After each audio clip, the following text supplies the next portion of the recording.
अस्सलाम वालेकुम, नमस्कार, सत श्री अकाल एंड गुड मॉर्निंग दोस्तों। कैसे हैं आप? आई डू होप आप सब अच्छे होंगे जी। आज 6 मई है और मॉर्निंग का टाइम है और लेटेस्ट जो न्यूज़ है वो इस वक्त जो मेन स्ट्रीम मीडिया है उसके ऊपर आ रही है और ये बहुत शॉकिंग न्यूज़ है कुछ नेशनैलिटीज़ के लिए। और मैं जो इस वक्त ये पढ़ने लगा हूँ या आपको न्यूज़ अपडेट शेयर करने लगा हूँ, ये मैं बीबीसी जो है वहाँ से मैंने ली है, लेकिन इसके अलावा बाकी और मीडिया के ऊपर भी ये है। सो उसमें होम ऑफिस की तरफ से जो है visa application for some nationalities could be restricted की जो है वो हेडलाइन आ रही है जी। और उसमें ये होम ऑफिस की तरफ से प्लानिंग ये आ रही है कि फर्स्ट रिपोर्टेड जो है उसमें in the times people from a different countries की जो आ रही है, सच एज नंबर 1 जो टॉप के ऊपर आ रहा है वो पाकिस्तान है, नंबर 2 के ऊपर जो आ रहे हैं वो नाइजीरिया है और जो नंबर 3 के ऊपर आ रहा है वो श्रीलंका है जी। और उसमें ये है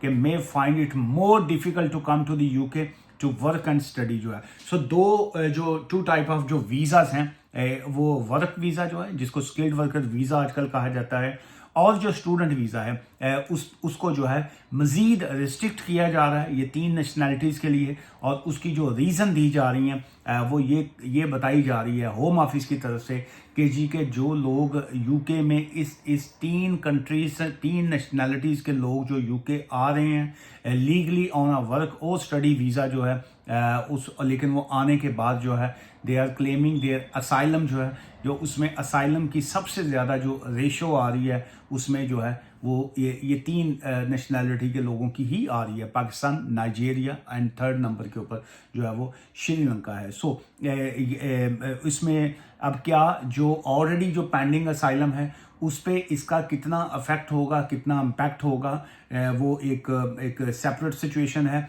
लेकिन जो आज जो 6 मई के बाद जो है नेक्स्ट वीक से जो है मिड ऑफ मई 15 मई से जो है वो बाकायदा इसका ऑफिशियली तौर पे इसका अनाउंसमेंट्स वगैरह भी आ जाएंगी।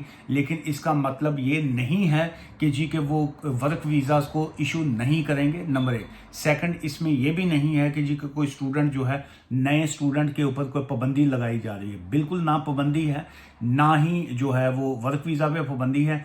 रिस्ट्रिक्टेड मीन में लॉ बाय लॉ ये आ जाता है कि जैसे बाइंग एंड सेलिंग्स वाला काम था वीज़ाज़ का, उसमें अब ये है कि जो भी वीज़ा अप्लाई होंगे वर्क वीज़ा की एप्लीकेशन उसकी स्क्रूटनी जिसको कहते हैं, उसका जो बड़ा टाइट किस्म का जो इंटरव्यू है वो हुआ करेगा और उसमें जो है वो मेक श्योर करेंगे कि ये एक जेन्युइन जो है ये स्टूडेंट वीज़ा पे आ रहा है, ये जेन्युइन है जो शख्स जो है वर्क वीज़ा पे आ रहे हैं। ऐसा नहीं है कि जी कि ये हेल्थ केयर के या बाकी किसी और वीज़ाज पे लोग आ जाएं और आने के बाद जो है असाइलम क्लेम कर दें। सो इस मेन जो है पहली जो रिस्ट्रिक्शन यही है कि इंटरव्यूज़ जो हैं वो सभी के मोस्टली हुआ करेंगे और बड़े टाइट इंटरव्यूज़ जो है वो हुआ करेंगे। सेकंड स्क्रूटनी उनकी होगी जिस वक्त वो एयरपोर्ट पे पहुंचेंगे, यूके बॉर्डर एजेंसी जो है वो उनसे क्वेश्चन आंसर जो है वो कर सकती है। और वो उसके बाद जो है अगर कोई दोनों जो सरहदें हैं पार करने के बाद जब यूके पहुंचेगा और फिर वो बोगस किस्म के जब असाइलम करेंगे या असाइलम करेंगे, दोनों चीज़ें आ रही हैं। सो उसको जो है बड़ा टाइटली जो है नैरो आंखों से जिसको कहते हैं ना, क्लोजली जिसको कहेंगे, वो देखा जाएगा कि क्या इनका जो है वो असाइलम बनता है या नहीं बनता।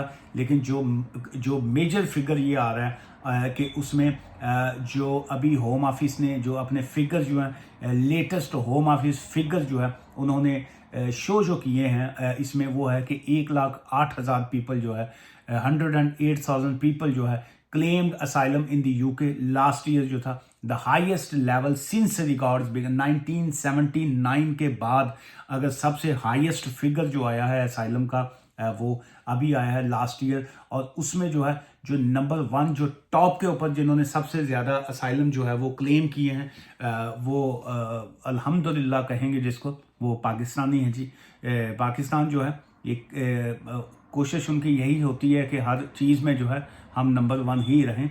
सो 10,542 जो है 10,542 फिगर्स वो है जो असाइलम क्लेम किए गए। लेकिन इसमें बाकी फिगर्स शामिल नहीं हैं जो जिन्होंने ह्यूमन राइट्स की एप्लीकेशन फाइल की, जिन्होंने मेडिकल ग्राउंड पे एप्लीकेशन फाइल की, जिन्होंने आर्टिकल 8 की एप्लीकेशन फाइल की, या जिन्होंने कोई वीज़ाज पे स्विचिंग की, या बाकी जो है चाहे वो अभी पेंडिंग है, चाहे वो रिफ्यूज़ल है एप्लीकेशन है, अब उसका जिक्र नहीं है। लेट्स से अगर एक शख्स ने जो है मैरिज वाली एप्लीकेशन फाइल कर दी और उसमें जो है उनकी एप्लीकेशन की रिफ्यूज़ल आ गई, वो चाहे अब पेंडिंग है या अपीलों पे है, वो एक सेपरेट फिगर है। ये 10,542 का डायरेक्टली वो फिगर आ रहा है जो कि असाइलम क्लेम किया गया। और फिर सेकंड जो आ रहा है जी, श्रीलंका का नंबर आया है। श्रीलंकन जो है उन्होंने 2,862 जो है श्रीलंकन नेशनल जो है उन्होंने असाइलम क्लेम किए। और जो थर्ड नंबर के ऊपर है वो नाइजेरियन है, 2,841 जो है असाइलम क्लेम जो है उनकी तरफ से है। लास्ट फिगर वाज है 23 या 24 की अगर हम बात करें तो उसमें ये आ रहा है देयर वाज है 732,285 जो है स्टूडेंट, 7,32,285 जो है 732,285 इंटरनेशनल स्टूडेंट्स जो थे वो यूके में आए, and with most coming from India जो है। सो उसमें से 1,07,480 जो स्टूडेंट्स जो थे वो इंडिया से आए हैं जी, एंड चाइना से जो है 98,400 जो है वो चाइना से आए। And the number of UK work and study visa dropped by, obviously उसके बाद जो है 2024 में इसको ड्रॉप किया गया। उसके बहुत से फैक्टर्स आ गए थे, जैसे स्टूडेंट जो था जनवरी इनटेक के बाद स्टूडेंट्स अपने डिपेंडेंट्स को नहीं ला सकते थे, फिर ये हेल्थ केयर के वीज़ाज़ के ऊपर रिस्ट्रिक्शंस आई, और इसी तरह की जो है मज़ीद चीज़ें जो आ रही हैं। लेकिन अभी जो लेटेस्ट यही है कि आप जो स्टूडेंट्स आ रहे हैं उनकी वजह से जो जेन्युइन अब स्टूडेंट्स थे उनके लिए भी जो है मुश्किलात जो हैं वो खड़ी कर दी गई हैं। उन लोगों ने जिनका बेतुका असाइलम था और जिनका असाइलम नहीं बनते थे, जिन्होंने LGBT की ग्राउंड्स के ऊपर असाइलम क्लेम कर दिए, जिनके तो जेन्युइन इश्यूज थे, उनका तो मानते हैं कि जी के उनका असाइलम ही एक हक बनता था। लेकिन जो बोगस किस्म के असाइलम आए हैं उसकी वजह से जो है अब जो जेन्युइन स्टूडेंट आना चाह रहे होंगे उनको भी नुकसान होगा। आज की इस वीडियो से मुझे इजाज़त दीजिएगा, दुआ में याद रखिएगा और नीचे फीडबैक जो है वो लाजमी दिया करें। दुआ में याद रखिएगा। Take care, bye for now.